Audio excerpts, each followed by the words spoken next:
What is the best way to run or contribute to a weekly subcontractor meeting? This is a question that was given to me that I'm stoked to address today in this video. And if you have other questions, please send them my way. I love doing this. In this video today, I'm going to talk about the exact approach that we need to follow in order to contribute to or actually run the trade partner meeting. So if you're into that, stay with us.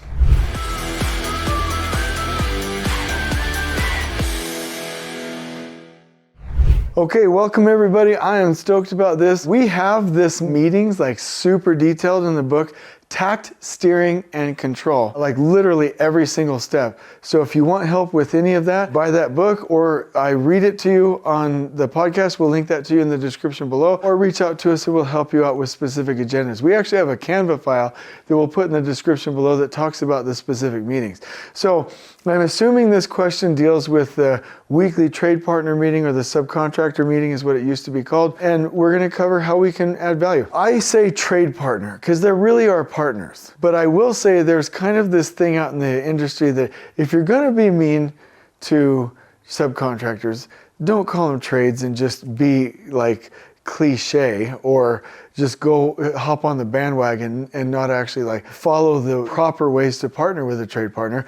But for me, I do partner well with trade partners, so I'm going to call it a trade partner meeting, not a subcontractor meeting. There's nothing wrong with the word subcontractor, but I want to make that distinction that they are our partners. So there's a couple of steps that I'm going to go through right now. First of all, when you're doing the meeting system, I want you to understand the purpose of the meetings. So Monday through Friday, we have a couple of different meetings that happen. On Monday, typically, we'll have what's called the team meeting. And what we will also do is do what's called your strategic planning and procurement meeting.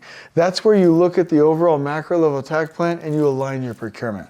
Okay, so that's absolutely crucial. From that meeting, and typically on Tuesday in the afternoon, I like to have, this is called the Trade Partner Weekly Tactical. And this is the meeting that's like your sub meeting, your trade partner meeting. It happens weekly. And then on a daily basis, and this will happen every single day in the afternoon, you have your foreman huddle and then the worker huddle. And literally this is how the information scales. So it goes from the team to the trade partner's ability to do the look ahead plan and the weekly work plan and possibly some pull plans, to the daily foreman huddle where they're able to plan the next day, to the worker huddle where you communicate it. Then literally you do the work, plan the next day, communicate it, do the work. I should have written an arrow. Plan the next day, then communicate it. And it's just this rolling cycle, right? And that's literally how it works. So the first thing that I would do if you want to contribute to or run one of these meetings is know the purpose of it. So let me talk to you about this. High-level strategic planning, look-ahead planning, weekly work planning, day planning, communicate it to the workers.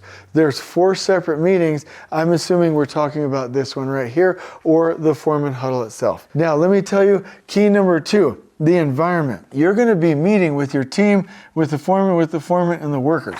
You've got to get this right. Let me see if I can do this quickly. I recommend that you have a conference room, whether it's a single wide or a double wide, it doesn't matter to me, but try to get this. I want 2 screens, and then on one side of the wall, I want not your pull planning wall. I want from ceiling to floor zone maps of your entire project site, even if that means that it's in axonometric expanded view. What that means is if you have like a 10-story building, your BIM department can literally go in here and do an expanded view of the building, and then that sketch is what would go over here on the wall, okay?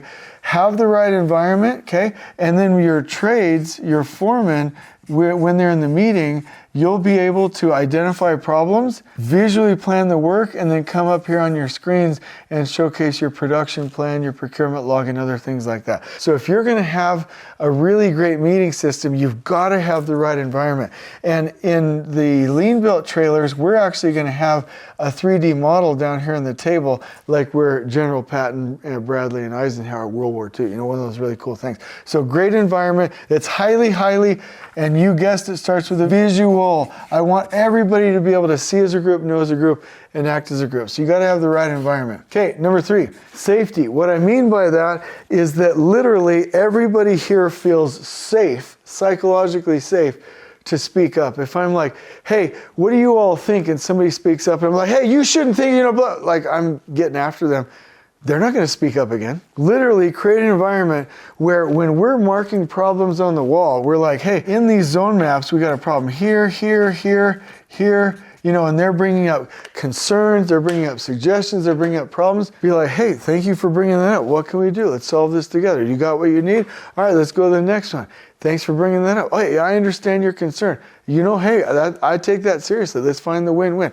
Make it safe, because there's no point in having a meeting or the right environment unless people will actually speak up. Which leads to item number 4, is let's have the trades do most of the talking. We want the trades to do most of the talking in the pull plans, in the look ahead plans, in the weekly work plans, and especially when we're solving problems. If you're just tell, they're gonna like shut down, start checking their phone, they're gonna be on Insta, right? And it's gonna be a complete waste of time. So this is how you approach this meeting. One of the things that I really like to do is make sure that we're having fun. Ricky Davenport with Oakland did this really well after going through some training together.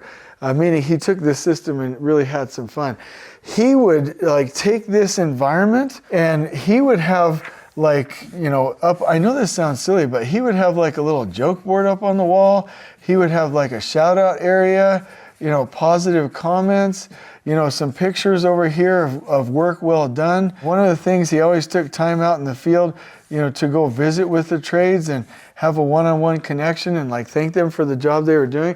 It really beefed up the environment. And so if you have this kind of relationship and you're going into this meeting, you can do anything and solve any problem because you got positive, good vibes. What I want to talk about is when you look at the agenda, the different bullet points. First of all, the trades that don't need to be there the longest, meaning like they have the shortest duration, let's get them out ahead and let's make sure that we're really going through and solving some problems. So in this meeting, here's what I recommend at a minimum. Turn in daily reports if that is a daily meeting.